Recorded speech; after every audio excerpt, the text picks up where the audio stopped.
জামালপুর ইসলামপুরে দরিদ্র পরিবারকে দিশাহীন করে ভুতুড়ে বিদ্যুৎ বিল। মাত্র 1 মাসের ব্যবধানে 37 গুণ বেশি বিল। ন্যায্য সমাধানের অপেক্ষায় অসহায় পরিবার। বিস্তারিত দেখুন জামালপুর থেকে সবুজ মাহমুদের পাঠানো প্রতিবেদনে। জামালপুরের ইসলামপুরে পল্লী বিদ্যুৎ সমিতির এক অস্বাভাবিক বিল এক দরিদ্র নারীকে চরম ভোগান্তিতে ফেলেছে। মোসাম্মত রোকেয়া জানান, মাত্র 1 মাসের ব্যবধানে তার বিদ্যুৎ বিল প্রায় 37 গুণ বেড়ে 30,269 টাকা হয়ে গেছে, যা তার পক্ষে পরিশোধ করা অসম্ভব।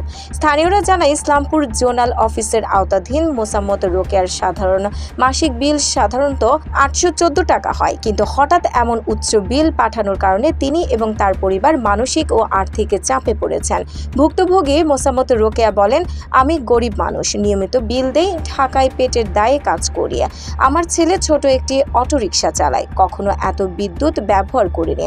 হঠাৎ 30,269 টাকা বিল এসে আমার জীবনের সব শান্তি হারিয়ে গেছে। আমি আর কি করব জানি না।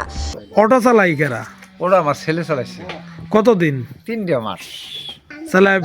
কি অটো কি বড় আছিল না ছোট আছিল? ছোট ছোট নাম কি অটো? মিশু। মিশু।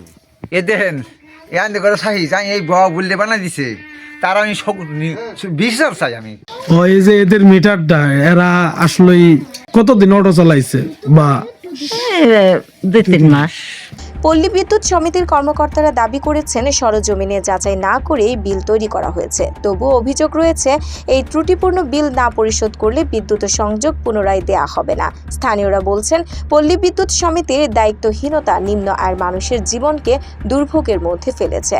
তারা দ্রুত বিষয়টি তদন্ত করে ভুক্তভোগীকে ন্যায্য সমাধান দেওয়ার জন্য কর্তৃপক্ষের হস্তক্ষেপ চান।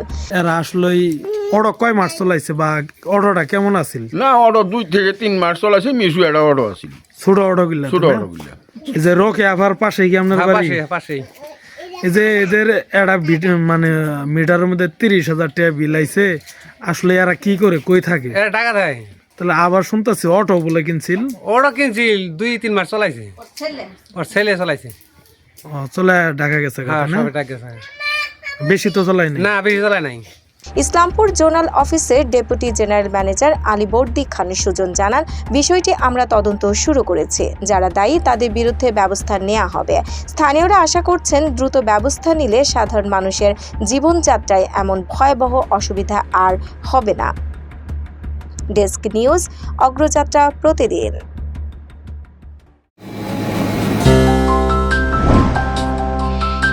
অগ্রযাত্রা প্রতিদিন, নির্ভীক প্রত্যয়ে উজ্জীবিত।